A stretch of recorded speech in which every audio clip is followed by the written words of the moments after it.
أما بعد أعوذ بالله من الشيطان الرجيم بسم الله الرحمن الرحيم وأنتم الأعلون إن كنتم مؤمنين صدق الله العظيم.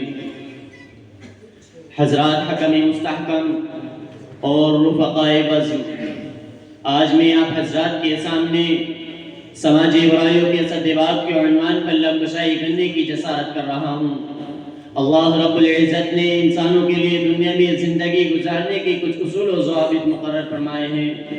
اگر انسان ان اصول و ضوابط پر عمل پیرا رہے تو دنیا امن و سکون کا گہوارہ بنی رہے گی، لیکن اگر وہ اصول و ضوابط پر عمل کیے جائیں، خود غرضی کا مظاہرہ ہو، لالچ و طمع کا بول بالا ہو، ظلم و ستم کا دور دورہ ہو، تو دنیا کا امن و سکون غارت ہو جائے گا اور دنیا جہنم گدا بن جائے گی.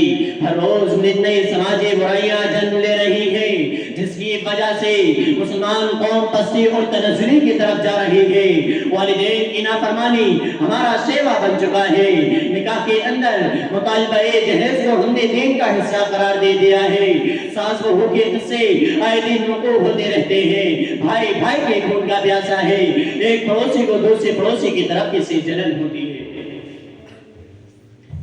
سامعین اکرام، جب تک قومیں اپنے مذہب کو زندہ رکھتی ہیں، اپنے مذہب پر 100% عمل کرتی رہتی ہیں، کامیابیوں کا منانے سے ہمکنار رہتی ہیں، لیکن جب مذہب سے اپنا رشتہ منقطع کر لیتی ہے تو وہ قوم ذلت و پستی کا شکار ہو جاتی ہے. علامہ اقبال نے صداقت و حقانیت کا اعلان اپنے شعر میں کیا ہے. وہ معزز تھے زمانے میں مسلمان ہو کر، وہ معزز تھے زمانے میں مسلمان ہو کر، اور ہم خوار ہوئے تاریخ قرآن ہو کر.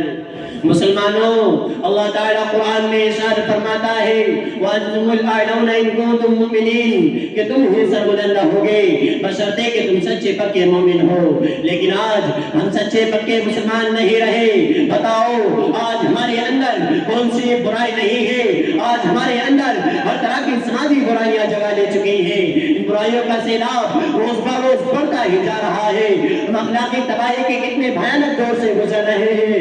وحشت و بربریت کے سیابادل ہر طرف چھائے ہوئے ہیں. آئے دن ہم شرافت و تہذیب کا جنازہ اپنی آنکھوں سے نکلتے ہوئے دیکھتے ہیں. اس کی وجہ یہ ہے کہ ہم خالق حقیقی کو فراموش کر چکے ہیں، جس کا سب سے بڑا سبب فساد اور ایمان کی کمزوری ہے.